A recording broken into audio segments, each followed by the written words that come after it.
Hey friends, today is Tuesday and I will be coming to you out of Isaiah 58, 59, and 60. And specifically, we're going to look at Isaiah 59, which is titled Separation from God, which is a big fancy phrase for sin. And I don't know about you, but the majority of my sin, if I really had to nail it down, comes from lack of self-discipline. And those of you who know me are not at all surprised by this. And maybe some of you I've fooled for a very long time, but I don't have a ton of discipline in my life. Yes, I have responsibilities and I have to-do lists and I have tasks that I need to get completed. And sometimes I do them and sometimes I don't. And I do feel that the older I'm getting, the less self-discipline I have, but the more I realize I need it, which I don't know, that doesn't make any sense, but a lot of things don't make a lot of sense. In Isaiah 59, we are looking at this analogy of what sin really looks like. And I have to pull this out because I like words and I like phrases.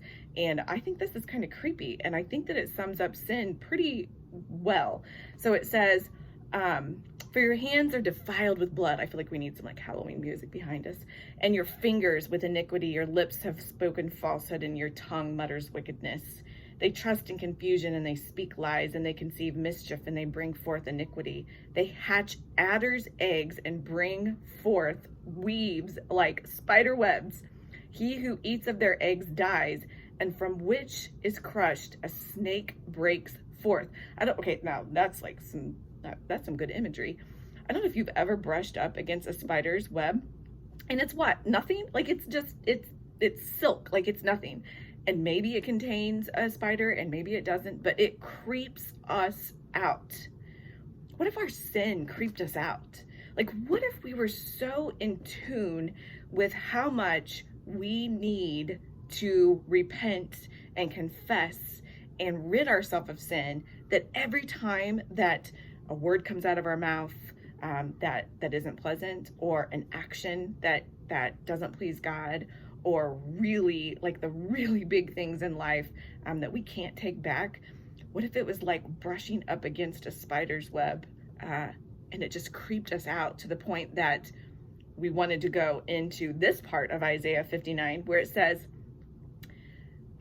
now the Lord saw, and he was displeased in his sight that there was no justice, and he saw that there was no man, but then his own arm brought salvation to him, and his righteousness upheld him.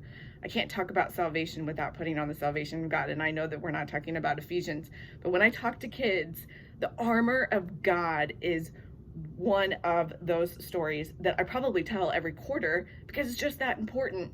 So what if every time that we tried to sin, that we wanted to sin, or we found ourselves that with no discipline and self-doubt and low self-confidence, what if we found our shield? Or what if we put on our helmet of salvation? Or what if we put on our breastplate to protect us from words, from attacks, from all the lies? I know I look ridiculous, so I'll pull this up just for a second. I just want you to know today that you're loved. I want you to know today that if you're fighting something evil, if you're fighting something little, if you yourself are like, I don't have any self-discipline either, start small. Just get into the word. Read one chapter, read one line, give one prayer to God, give one confession to God. And I think that's where the self-discipline starts, because it starts small and it ends with this great big thing called salvation. And we get a life with Jesus, and we get a life in heaven. I think that's a pretty good thing. And I know that I look ridiculous. So I'll leave you with this image for the rest of the day. Happy Tuesday.